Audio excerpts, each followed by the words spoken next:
Expectations. They're pretty much bestowed upon you from the moment that you're born. Actually, that being said, before you're born, how many of your parents out there hoped for a little girl and then you came out the womb and with your ugly mug? I'm joking. So even from the moment before you're born, you're gonna have expectations put upon you. And as you go through life, there are gonna be more expectations put upon you from your surrounding world and the people that you interact with on a regular basis. Now, of course, not all expectations have to be positive or negative, but even the positive ones, you still end up having to live up to them and potentially letting people down if you don't meet those expectations, which can be a lot of pressure. So in this video, I thought it'd be good to talk about expectations and how to deal with them generally in different areas of your life. And I'm gonna be splitting this into 3 parts. One, how to deal with expectations that other people put on you, how to deal with expectations that you have for other people, and then the third one, I'm gonna leave it ambiguous right now, but you can probably already expect what it is, so just stay tuned for that one. Let's talk about the expectations that other people put on you first, because this is probably going to be one of the ones that most people struggle with. Whether it be you're a student at school when your parents really want you to become a doctor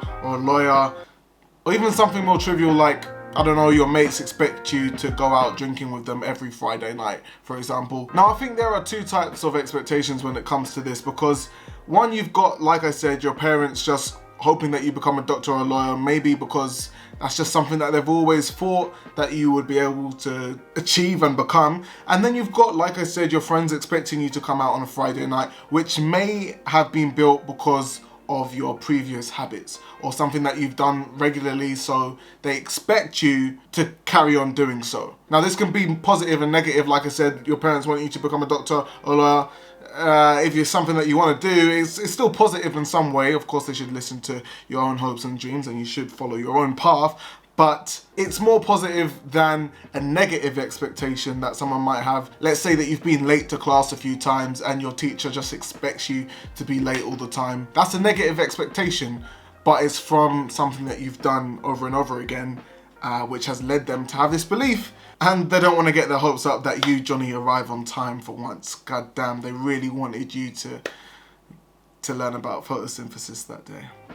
Where's with the science and plant lessons in my videos lately, bruv? Anyway, let me continue. Now, with the latter, it's gonna be harder to actually change their expectations because they've built up this kind of picture of you in their head, and it will require you to put in some work to change their mind about how they see you.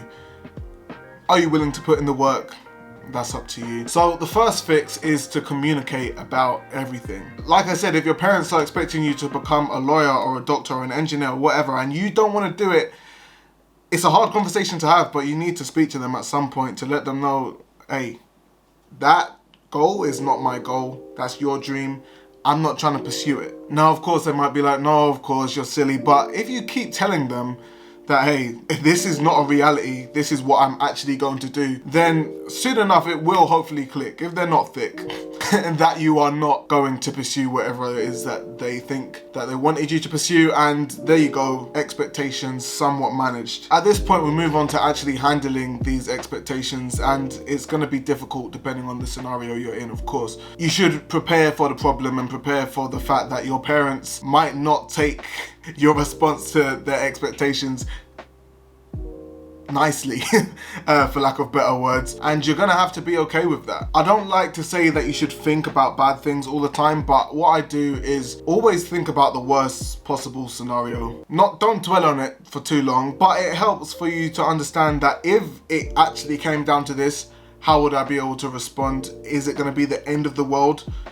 And you'll have your answer from that. But if you're able to live with that reality, the worst case scenario, no matter what happens, is usually not as bad as that, and you're gonna be able to solve it, right? Because it's not as difficult as what you thought that it could have been. And the other tip that I would give is to actually try and predict what people are actually expecting from you. Moving away from the parents example, let's say that you're in a relationship with your boyfriend or girlfriend or whatever, and you wanna be a great partner. Now, for you to be a great partner, of course, the first point, like I said, communication is key, but a lot of the time you're gonna have to actually predict what your partner is expecting from you. Now, of course, like I said, they should be communicating, and communication is very key in relationships, but you're also going to have to use your brain a bit sometimes and try and understand what your partner needs from you. Whether that be they're in a mood and they don't want to necessarily communicate, but they're expecting you to give them a hug, tell them that it's all going to be okay, etc., instead of walking away and saying, oh, I don't know what she wants from me. You're going to have to sometimes predict what people expect from you. And to be honest, sometimes it's going to be hard, sometimes it will be easy. Communication is, of course, the main point. This is kind of just like an added tip for you to get the advantage in the social world that we live in. Anyway, moving on to the next section, and what I want to talk about is you having expectations of people in the world around you. How do you manage those expectations? And to be honest, my main answer to this problem is to have none. The best way for you to manage your expectations around you is to not get your hopes up and understand that people are going to let you down, and you're going to have to be okay with that. If you understand that people will let you down, you're not going to have to suffer from feeling wronged from people, okay? Now, of course, like I always say, it doesn't mean that you should be a cynic and think, oh, you're going to let me down, you're going to do this or whatever. But just keep it in your mind that it might happen. But this doesn't mean that you should get rid of your boundaries. Make sure you have your boundaries in mind and let whoever it is that you're communicating with know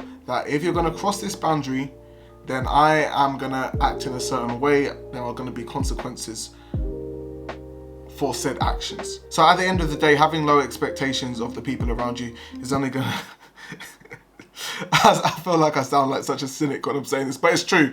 Having low expectations of the people around you is only going to benefit you in the long run, because all they can do then is impress you, right? If you think that someone's going to score an 8 on a test or whatever and they score 10, you're impressed.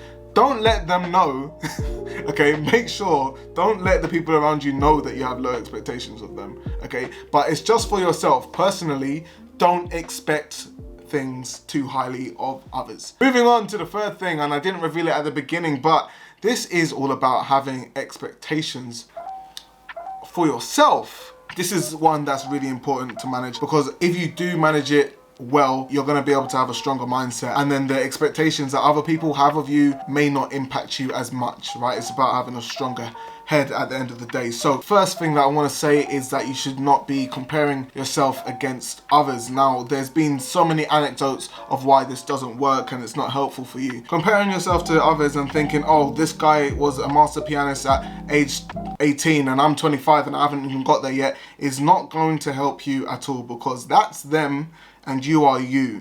You should only ever be in competition with yourself, and so you know yourself the best. All you want to be doing is making steadier improvements each day so that you can say, yeah, I'm better than the man I was yesterday.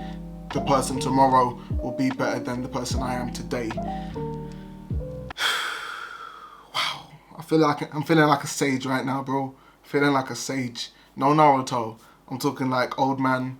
Yes, sir. You want to be able to give yourself time and be realistic with the time frame that you have to achieve the goals that you want to achieve, okay? Now, ambition is great. Ambition is lovely. We all love to have a little bit of ambition. I'm sure you want someone in your life as well with ambition. But if we expect to achieve all our goals like that, then it's not going to happen. You're just going to be disappointed, like I've said before. So you want to make sure that you are realistic with your timeline. You have actually taken time to note down the steps that you want to take to achieve the goal, so that you know, okay, it's going to take me a week for this, and then this, and then this, and then this. I used to be a project manager, so I would have to list out tasks it would take to complete a project and assign the amount of time it would take to complete each task. And taking things bit by bit, like I said in the last video, is a way to be able to definitely reach your goals. Now, of course, there will be times where we will be at step 5 in a project and then step 6 comes along and it doesn't quite work how we wanted it to,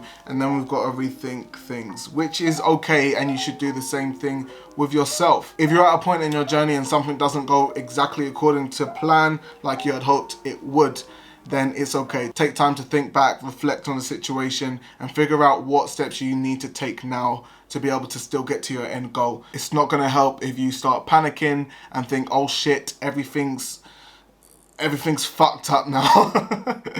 Okay, we need to make sure to remain calm no matter what the circumstance and work on taking the steps so that you can get back on track. And finally, you need to make sure not to judge yourself too harshly. Even if you don't get back on track as quick as you wanted to, as long as you know that you still want to get to that goal, then it's all going to be fine, my friend. You know, we've already got the world out there judging us and expecting so many things of us as it is, putting the pressure on.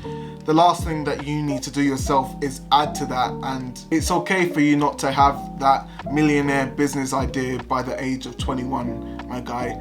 So many people have started their careers late and become very successful. Names off the top of my head, think of like J.K. Rowling, Steve Carell, Samuel L. Jackson. All of those, it took them a while until they got to the success that they're known for today. So don't worry, you have time. Don't be too hard on yourself. And I think that's it, guys, for this video. If you enjoyed it, make sure to give me a big thumbs up, yeah. And leave me a comment down below what you think. That's about it. And of course, subscribe for more videos. You should expect to see them weekly. Hey? That's it. Bringing it back. Okay, cool. Anyway, that's it, guys. Stay awesome. Love.